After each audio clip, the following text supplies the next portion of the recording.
S Prajwal ರೇವಣ್ಣಗೆ lookout notice ಜಾರಿ ಮಾಡಲಾಗಿದೆ. Prajwal ರೇವಣ್ಣಗೆ lookout notice ಅನ್ನ ಎಸ್ಐಟಿ ಇಂದ ಜಾರಿ ಮಾಡಲಾಗಿದೆ. ವಿಚಾರಣೆಗೆ ಗೈರಾದ ಬೆನ್ನಲ್ಲೇ ಎಸ್ಐಟಿ ಲುಕ್ಔಟ್ ನೋಟಿಸ್ ಅನ್ನ ಜಾರಿ ಮಾಡಿದೆ. ನಿನ್ನೆನೆ ವಿಚಾರಣೆಗೆ ಹಾಜರಾಗುವಂತೆ ನೋಟಿಸ್ ನೀಡಲಾಗಿತ್ತು. ಆದರೆ ಪ್ರಜ್ವಲ್ ರೇವಣ್ಣ ವಿಚಾರಣೆಗೆ ಹಾಜರಾಗಿಲ್ಲ. ವಿಚಾರಣೆಗೆ ಗೈರಾದ ಬೆನ್ನಲ್ಲೇ ಎಸ್ಐಟಿ ಲುಕ್ಔಟ್ ನೋಟಿಸ್ ಅನ್ನ ಜಾರಿ ಮಾಡಿದೆ. ಪ್ರಜ್ವಲ್ ರೇವಣ್ಣ 7 ದಿನಗಳ ಕಾಲಾವಕಾಶಗಳನ್ನ ಕೇಳಿದ್ರು ತಮ್ಮ ವಕೀಲರಿಂದ ಎಸ್ಐಟಿ ಟೀಮ್ನ ಬಳಿ. ವಿಚಾರಣೆಗೆ ಹಾಜರಾಗುವುದಕ್ಕೆ ಕಾಲಾವಕಾಶ ಬೇಕು ಅಂತ ಈಗ ವಿಚಾರಣೆಗೆ ಗೈರಾಗಿದ್ದಾರೆ ಎನ್ನುವಂತಹ ಕಾರಣಕ್ಕೆ ಎಸ್ಐಟಿ ಈಗ ಲುಕ್ಔಟ್ ನೋಟಿಸ್ ಅನ್ನ ಜಾರಿ ಮಾಡಿದೆ. ಪ್ರಜ್ವಲ್ ರೇವಣ್ಣಗೆ ಎಸ್ಐಟಿಯಿಂದ ಲುಕ್ಔಟ್ ನೋಟಿಸ್. ನಿನ್ನೆನೆ ವಿಚಾರಣೆಗೆ ಪ್ರಜ್ವಲ್ ರೇವಣ್ಣ ಹಾಜರಾಗಬೇಕಾಗಿತ್ತು, ಆದ್ರೆ ಹಾಜರಾಗಿಲ್ಲ. ಹೀಗಾಗಿ ಈಗ ಎಸ್ಐಟಿ ಲುಕ್ಔಟ್ ನೋಟಿಸ್ ಜಾರಿ ಮಾಡಿದೆ. 41A ಅಡಿಯಲ್ಲಿ ನೋಟಿಸ್ ಅನ್ನ ನೀಡಲಾಗಿತ್ತು.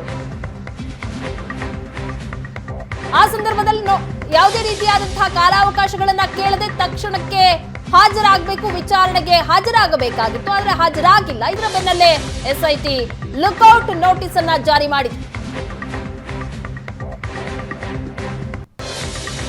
ಪ್ರಜ್ವಲ್ ರೇವಣ್ಣಗೆ ಎಸ್ಐಟಿಯಿಂದ ಲುಕ್ಔಟ್ ನೋಟಿಸ್ ಜಾರಿಯಾಗಿದೆ. ನಿನ್ನೆ ಪ್ರಜ್ವಲ್ ರೇವಣ್ಣ ಹಾಜರಾಗಿ ವಿಚಾರಣೆಯಲ್ಲಿ ಭಾಗಿಯಾಗಬೇಕಾಗಿತ್ತು, ಆದರೆ ಆಗಲಿಲ್ಲ. ಜರ್ಮನಿಯಲ್ಲಿದ್ದಾರೆ. ಹೀಗಾಗಿ ನನಗೆ 7 ದಿನ ಕಾಲಾವಕಾಶ ಬೇಕು ಅಂತ ಕೇಳಿಕೊಂಡಿದ್ರು ಎಸ್ಐಟಿ ಬಳಿ. ಆದ್ರೆ ಅದರ ಬಗ್ಗೆ ಇನ್ನೂ ಸಹ ಎಸ್ಐಟಿ ನಿರ್ಧಾರ ಮಾಡಿಲ್ಲ. ಆದ್ರೆ ವಿಚಾರಣೆಗೆ ಗೈರಾಗಿರೋದ್ರಿಂದಾಗಿ ಎಸ್ಐಟಿ ಈಗ ಲುಕ್ಔಟ್ ನೋಟಿಸ್ ಅನ್ನ ಜಾರಿ ಮಾಡಿದೆ.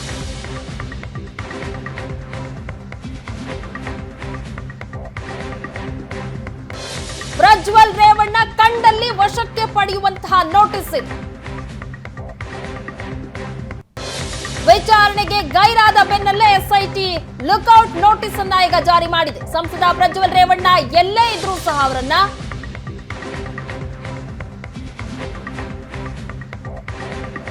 ಅರೆಸ್ಟ್ ಮಾಡಬಹುದು. ವಿಚಾರಣೆಗೆ ಗೈರಾದ ಬೆನ್ನಲ್ಲೇ ಈಗ ಲುಕ್ಔಟ್ ನೋಟಿಸ್ ಅನ್ನ ಜಾರಿ ಮಾಡಲಾಗಿದೆ. ನಿನ್ನೆಯೇ ವಿಚಾರಣೆಗೆ ಹಾಜರಾಗಬೇಕಾಗಿತ್ತು.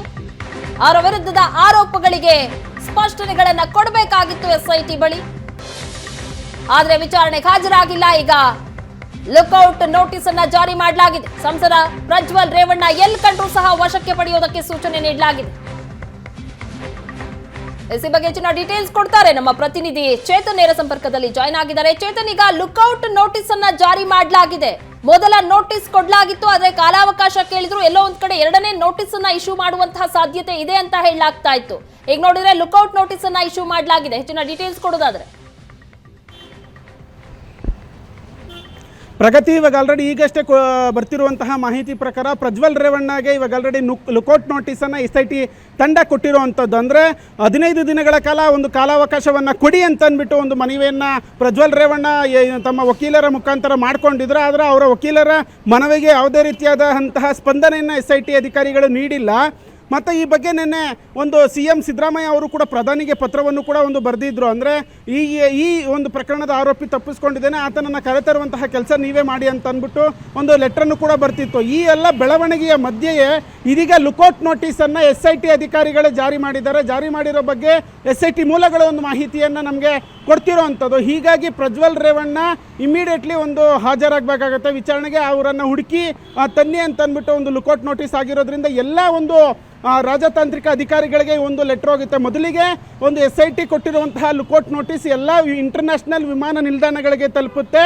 ಅವರೆಲ್ಲೇ ಇದ್ದರೂ ಕೂಡ ಅವರನ್ನು ಒಂದು ನಮಗೆ ಒಂದು ಮಾಹಿತಿಯನ್ನು ನೀಡುವಂತೆ ಈ ಒಂದು ನೋಟಿಸನ್ನು ನೀಡಿರೋವಂಥದ್ದು. ಅಂದರೆ ಅವ್ರು ಯಾವುದೇ ದೇಶದಲ್ಲಿರಲಿ ಅಲ್ಲಿ ಅವ್ರೇನಾದ್ರು ಕಂಡು ಬಂದರೆ ಈ ಒಂದು ಅಧಿಕಾರಿಗಳಿಗೆ ಮಾಹಿತಿಯನ್ನು ನೀಡಿ ಅಂತ ಅಂದ್ಬಿಟ್ಟು ಇದೀಗ SIT ಅಧಿಕಾರಿಗಳು ಒಂದು ಲುಕ್ಔಟ್ ನೋಟಿಸನ್ನು ಹೊರಡಿಸಿರೋ ಅಂಥದ್ದು. ಈ ಮೂಲಕ ಪ್ರಜ್ವಲ್ ರೇವಣ್ಣ ಅವರು 15 ದಿನಗಳ ಕಾಲ ವಿಚಾರಣೆಗೆ ಒಂದು ಸಮಯಾವಕಾಶವನ್ನು ಕೇಳಿದ್ರು. ಅದಕ್ಕೆ ನಿರಾಕರಣೆಯನ್ನು ಮಾಡಿರೋವಂಥದ್ದು. ಯಾವುದೇ 1 ವಾರ ಅಲ್ಲ, ಇಮಿಡಿಯೇಟ್ಲಿ ಬರಬೇಕು ಅನ್ನೋ ಒಂದು ರಿಪ್ಲೈಯನ್ನು ಕೂಡ ಮಾಡಿರೋವಂಥದ್ದು. ಹೀಗಾಗಿ ಲುಕ್ಔಟ್ ನೋಟಿಸನ್ನು ಇದೀಗ SIT ಅಧಿಕಾರಿಗಳು ಜಾರಿ ಮಾಡಿರುವಂತದ್ದು. ಪ್ರಗತಿ, ಚೇತನ್, ಈಗ ಮೊದಲ ನೋಟಿಸ್ ಹಿನ್ನೆಲೆಯಲ್ಲಿ ಹಾಜರಾಗಲಿಲ್ಲ, ವಿಚಾರಣೆಗೆ ಹಾಜರಾಗಲಿಲ್ಲ ಅಂದ್ರೆ 2-3 ನೋಟಿಸ್ಗಳನ್ನ ನೀಡೋದಕ್ಕೆ ಅವಕಾಶ ಇತ್ತು ಅನ್ನುವಂತ ಮಾಹಿತಿ ಇದೆ. ಈಗ ಸಡನ್ ಆಗಿ ಲುಕ್ಔಟ್ ನೋಟಿಸ್ ಅನ್ನ ಇಶ್ಯೂ ಮಾಡೋದಕ್ಕೆ ಕಾರಣ ಪ್ರಕರಣದ ಗಂಭೀರತೆಯ ಆಧಾರದ ಮೇಲೆ SIT ಅಧಿಕಾರಿಗಳ ಒಂದು ಮುಖ್ಯಸ್ಥರ ವಿವೇಚನೆಗೆ ಇದು ಬಿಟ್ಟಿರುತ್ತೆ. ಅಂತಂದರೆ 2-3 ನೋಟಿಸನ್ನು ಕೊಡ್ಬೋದು. ಒಂದು ವೇಳೆ ವಿಚಾರಣೆಗೆ ಹಾಜರಾಗದೆ ಹೋದರೆ ಸಾಮಾನ್ಯ ಒಂದು ಪ್ರೊಸೀಜರ್ ಆಗಿರುತ್ತೆ ಲುಕೌಟ್ ನೋಟಿಸು. ಆದರೆ ಈ ಒಂದು ಪ್ರಕರಣದಲ್ಲಿ ಪ್ರಜ್ವಲ್ ರೇವಣ್ಣ ಜರ್ಮನಿ ಅಂದರೆ ಭಾರತ ಬಿಟ್ಟು ಹೊರದೇಶದಲ್ಲಿ ಇರೋದು ಕನ್ಫರ್ಮ್ ಆಗಿರುವಂಥದ್ದು. ಹೀಗಾಗಿಯೇ ಒಂದು ಲುಕೌಟ್ ನೋಟಿಸನ್ನು ಕೊಡುವಂಥದ್ದು. ಅಂದರೆ ಯಾವುದೇ ಪ್ರಕರಣದಲ್ಲಿ ಆರೋಪಿಗೆ 2-3 ನೋಟಿಸನ್ನು ಕೊಡ್ತಾರೆ, ಆನಂತರ ಲುಕೌಟ್ ನೋಟಿಸನ್ನು ಜಾರಿ ಮಾಡ್ತಾರೆ. ಆದರೆ ಈ ಪ್ರಕರಣದಲ್ಲಿ ಅಂದರೆ ಅದು ತನಿಖಾಧಿಕಾರಿಯ ವಿವೇಚನೆಗೆ ಬಿಟ್ಟಿರುತ್ತೆ. ಅವ್ರು ಇಮಿಡಿಯೇಟ್ಲಿ ಬೇಕಿರೋ ಒಂದು ನೋಟಿಸ್ಗೆ ರೆಸ್ಪಾಂಡ್ ಮಾಡಿಲ್ಲ ಅಂತಂದರೆ ಏನಾದರೂ ಅವರು ಬೇರೆ ಒಂದು ಎವಿಡೆನ್ಸನ್ನು ಡೆಸ್ಟ್ರಾಯ್ ಮಾಡುವಂತಹ ಒಂದು ಸಾಧ್ಯತೆಗಳಿದ್ದರೆ ಈ ರೀತಿ ಒಂದು ಲುಕೌಟ್ ನೋಟಿಸನ್ನು ಹೊರಡಿಸ್ತಾರೆ. ಹೀಗಾಗಿ ಅವ್ರಿಗೆ ಲುಕೌಟ್ ನೋಟಿಸನ್ನು ಇದೀಗ SIT ಅಧಿಕಾರಿಗಳು ಕೊಟ್ಟಿರುವಂತದ್ದು. ಪ್ರಗತಿ ಚೇತನ್, ಹಾಗಾದ್ರೆ ಈಗ ಪ್ರಜ್ವಲ್ ರೇವಣ್ಣ ಮುಂದಿರುವಂತಹ ದಾರಿ ಏನು? ಹಾಗಾದ್ರೆ ತಕ್ಷಣಕ್ಕೆ ಈಗ ಬೆಂಗಳೂರಿಗೆ ಬಂದು ವಿಚಾರಣೆಗೆ ಹಾಜರಾಗಬೇಕಾ ಅಥವಾ ಯಾವ್ದಾದ್ರು ಬೇರೆ ದಾರಿಗಳಿದೆಯಾ ಪ್ರಜ್ವಲ್ ರೇವಣ್ಣಗೆ? ಅವರ ಪರ ವಕೀಲರು ಏನಾದ್ರೂ ಮಾಡೋ ಸಾಧ್ಯತೆ ಇದೆಯಾ? ಹೌದು, ಯಾಕಂದರೆ ಅವರ ಪರ ವಕೀಲರು ಯಾವ ರೀತಿ ಒಂದು ಕಾನೂನಾತ್ಮಕವಾಗಿ ಮೊರೆ ಹೋಗ್ತಾರೆ ಅನ್ನೋದನ್ನು ನೋಡಬೇಕಾಗುತ್ತೆ. ಆದರೆ ಲುಕೌಟ್ ನೋಟಿಸನ್ನು ಕೊಟ್ಟ ನಂತರ ಇಮ್ಮಿಡಿಯೇಟ್ಲಿ ಅವರು ವಿಚಾರಣೆಗೆ ಹಾಜರಾಗಲೇಬೇಕಾಗತ್ತೆ. ಅವರು ಯಾಕಂದರೆ 3 ಡೇಟ್ಗಳಲ್ಲಿ ಒಂದು ಟಿಕೆಟನ್ನು ಇವಾಗ ಆಲ್ರೆಡಿ ಬುಕ್ ಮಾಡಿರುವಂಥದ್ದು. ಅಂದರೆ ಮೇ 3ನೇ ತಾರೀಕು, ಮೇ 7ನೇ ತಾರೀಕು, ಮೇ 15ನೇ ತಾರೀಕು, ಹೀಗೆ ಬೇರೆ ಬೇರೆ ಏನು ವಿಮಾನ ಟಿಕೆಟನ್ನು ಬುಕ್ ಮಾಡಿದ್ರು. ಇವಾಗ ಲುಕೌಟ್ ನೋಟಿಸನ್ನು ಜಾರಿ ಮಾಡಿದ ಮೇಲೆ ಯಾವುದೇ ತನಿಖಾ ಸಂಸ್ಥೆ ಆಗಿರ್ಬೋದು ಅವರನ್ನು ಇಮ್ಮಿಡಿಯೇಟ್ಲಿ ವಿಚಾರಣೆಯನ್ನು ಮಾಡುತ್ತೆ. ಏನಾಗುತ್ತೆ ಅನ್ನೋದನ್ನು ಕಾದು ನೋಡಬೇಕಾಗುತ್ತೆ. ಅವರು ಕಾನೂನಾತ್ಮಕವಾಗಿ ಯಾವ ರೀತಿ ಮೊರೆ ಹೋಗ್ತಾರೆ, ಕಾನೂನು ತಜ್ಞರ ಮೊರೆ ಹೋಗ್ತಾರೆ ಅನ್ನೋದನ್ನು ಕೂಡ ಇಲ್ಲಿ ಕಾದು ನೋಡಬೇಕಾಗುತ್ತೆ. ಪ್ರಗತಿ ಚೇತನ್, ಪ್ರಜ್ವಲ್ ಪರ ವಕೀಲರು ಹೇಳ್ತಾ ಇದ್ರು ಕೇಸ್ ದಾಖಲಾಗೋಕೆ ಮುಂಚಿತವಾಗೇ ಜರ್ಮನಿಗೆ ಹೋಗಿರೋದು ಅವರು. ಹಾಗಾಗಿ ಗೊತ್ತಿದ್ದು ಎಸ್ಕೇಪ್ ಆಗಿರುವಂತಹ ಕೇಸ್ ಅಲ್ಲ ಇದು ಅಂತ ಹೇಳ್ಬಿಟ್ಟು, ಹಾಗಾಗಿ ಇದು ಸಹ ಅವರಿಗೆ ಪ್ಲಸ್ ಆಗುತ್ತಾ? ಈಗ ವಕೀಲರು ಹೇಳ್ತಾ ಇರುವಂತಹ ವಾದ ಏನಿದೆ ಅದು ಪ್ಲಸ್ ಆಗುವಂತಹ ಚಾನ್ಸಸ್ ತೀರಾ ಕಡಿಮೆ. ಯಾಕಂದರೆ ಈ ವಿಷಯ ಅಂದರೆ ವಿಜುವಲ್ಗಳು, ವಿಡಿಯೋಗಳು ಒಂದು ಸಾಮಾಜಿಕ ಜಾಲತಾಣಗಳಲ್ಲಿ ಒಂದು ಲೀಕ್ ಆದ ನಂತರ ಅವರು ಇಮಿಡಿಯೇಟ್ಲಿ ಎಸ್ಕೇಪ್ ಆಗಿರುವಂಥದ್ದು. ಆದರೆ SIT ಅಧಿಕಾರಿಗಳು ಯಾವುದೇ ರೀತಿಯಾದಂಥ ಒಂದು ಪ್ರಕರಣವನ್ನು ದಾಖಲು ಮಾಡಿರೋಲ್ಲ. ಹೀಗಾಗಿ ಈ ಒಂದು ಕೇಸ್ನಲ್ಲಿ ಇದು ನನ್ನ ವಿರುದ್ಧ ಒಂದು ಪ್ರಕರಣ ದಾಖಲಾಗುತ್ತೆ ಅಂತ ಅವ್ರಿಗೆ ಗೊತ್ತಿದ್ದೇ ಅವರು ಪರಾರಿಯಾಗಿದ್ದಾರೆ ಅನ್ನೋದು ಮೇಲ್ನೋಟಕ್ಕೆ ಕಂಡು ಬರ್ತಾ ಇದೆ. ಈ ವಾದವನ್ನು SIT ಅಧಿಕಾರಿಗಳು ಮಂಡಿಸ್ತಾರೆ. ಈ ಒಂದು ಎಲ್ಲ ಕಾರಣಗಳಾಗಿ ಒಂದು ಲುಕಿಟ್ ನೋಟಿಸನ್ನು ಕೊಟ್ಟಿರುವಂಥದ್ದು. ಅಂದರೆ ಯಾವುದೇ ಬೇರೆ ದೇಶದ ಅಧಿಕಾರಿಗಳಿಗೂ ಕೂಡ ಅವರು ಸಿಕ್ಕಿದ್ರೆ ಇಮ್ಮಿಡಿಯೇಟ್ಲಿ ಮಾಹಿತಿಯನ್ನು ಕೊಡುವಂತೆಯೂ ಕೂಡ ಒಂದಷ್ಟು ಈ ಒಂದು ಸೂಚನೆಗಳನ್ನು ಕೊಟ್ಟಿರುವಂಥದ್ದು. ಹೀಗಾಗಿ ಈ ಒಂದು ಲುಕೌಟ್ ನೋಟಿಸ್ಗೆ ಪ್ರಜ್ವಲ್ ರೇವಣ್ಣ ಪರ ವಕೀಲರು ಯಾವ ರೀತಿ ಒಂದು ಸಿದ್ಧತೆಯನ್ನು ಮಾಡ್ಕೊಳ್ತಾರೆ, ಏನು ರಿಪ್ಲೈಯನ್ನು ಮಾಡ್ತಾರೆ ಅನ್ನೋದನ್ನು ಕಾದು ನೋಡಬೇಕಾಗತ್ತೆ. ಇಮ್ಮಿಡಿಯೇಟ್ಲಿ ಅವರು ವಿಚಾರಣೆಗೆ ಕೂಡ ಹಾಜರಾಗಬೇಕಾಗತ್ತೆ. ಹಾಜರಾಗಿ ಅವರು ತನಿಖಾಧಿಕಾರಿಯ ಮುಂದೆ ಪ್ರಕರಣದ ಕುರಿತಂತೆ ಮಾಹಿತಿಯನ್ನು ನೀಡಬೇಕಾಗತ್ತೆ. ಪ್ರಗತಿ ಎಸ್ ಚೇತನ್, ಈಗ ವಿದೇಶದಲ್ಲಿದ್ದಾರೆ, ತಕ್ಷಣಕ್ಕೆ ಬರೋಕೆ ಆಗೋದಿಲ್ಲ ಅಂತ ಹೇಳಿದಂತಹ ಸಂದರ್ಭದಲ್ಲಿ ಏನ್ ಮಾಡೋದಕ್ಕೆ ಸಾಧ್ಯ? ಅವ್ರ ಮುಂದೆ ಇರುವಂತಹ ದಾರಿಗಳೇನು? ಜೊತೆಗೆ ನಿನ್ನೆ ಸಿದ್ದರಾಮಯ್ಯ ಅವರು ಮೋದಿ ಅವರಿಗೆ ಪತ್ರವನ್ನ ಬರೆದಿದ್ರು, ಅವರ ಪಾಸ್ಪೋರ್ಟ್ ಅನ್ನ ಬ್ಲಾಕ್ ಮಾಡಬೇಕು ಅನ್ನುವಂತಹ ನಿಟ್ಟಿನಲ್ಲಿ. ಅವೆಲ್ಲವನ್ನ ಸಹ ನೋಡ್ತಾ ಇದ್ರೆ ಅದೆಲ್ಲವನ್ನ ಸಹ ಮುಂದಿಟ್ಕೊಂಡು ಈಗ ಲುಕೌಟ್ ನೋಟಿಸ್ ಅನ್ನ ಜಾರಿ ಮಾಡಲಾಗಿದೆ ಅಂತ ಅನ್ನಿಸ್ತಾ ಇದೆಯಾ? ಹೌದೌದು, ಯಾಕಂದರೆ ಈ ಪ್ರಕರಣದ ಗಂಭೀರತೆಯನ್ನು ಅರಿತು ನೀವು ಅವರನ್ನು ಕರೆತರಬೇಕು.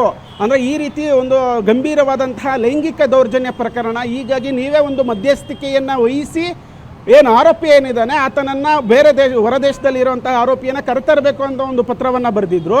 ಹೀಗಾಗಿ ಎಲ್ಲ ಇಂಟರ್ನ್ಯಾಷನಲ್ ಅಂದರೆ ಈ ಜರ್ಮನಿಲಿದ್ದಾರೆ ಅಂತ ಅಂದ್ಬಿಟ್ಟು ಏನೆಲ್ಲ ಹೇಳಲಾಗ್ತಾ ಇದೆ, ಅಲ್ಲಿಯ ಒಂದು ರಾಯಭಾರಿ ಕಚೇರಿಗೂ ಕೂಡ ಈ ಒಂದು ಲುಕೌಟ್ ನೋಟಿಸ್ ತಲುಪಿರುತ್ತೆ. ಅವರು ಇಲ್ಲಿದ್ದಾರಾ ಇಲ್ವಾ ಅನ್ನೋದ್ರ ಬಗ್ಗೆನೂ ಕೂಡ ಮಾಹಿತಿಯನ್ನು ಕೊಡ್ತಾರೆ. ಸೋಫಾರ್ ಲುಕೌಟ್ ನೋಟಿಸನ್ನು ಜಾರಿಯನ್ನು SIT ಅಧಿಕಾರಿಗಳು ಮಾಡಿರೋವಂಥದ್ದು. ಇದಕ್ಕೆ ಇನ್ನೂ ಸಹ ಯಾವುದೇ ಒಂದು ರಿಪ್ಲೈ ಬಂದಿಲ್ಲ.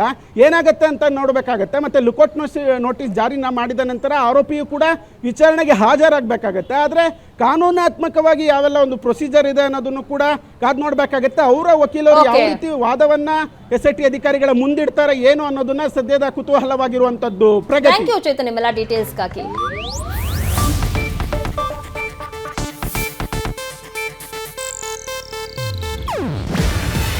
ಇದು ಏಷ್ಯಾನೆಟ್ ನ್ಯೂಸ್ ನೆಟ್ವರ್ಕ್ ಪ್ರಸ್ತುತಿ. ನೀವು ನೋಡ್ತಿದ್ದೀರಾ ಏಷ್ಯಾನೆಟ್ ಸುವರ್ಣ ನ್ಯೂಸ್.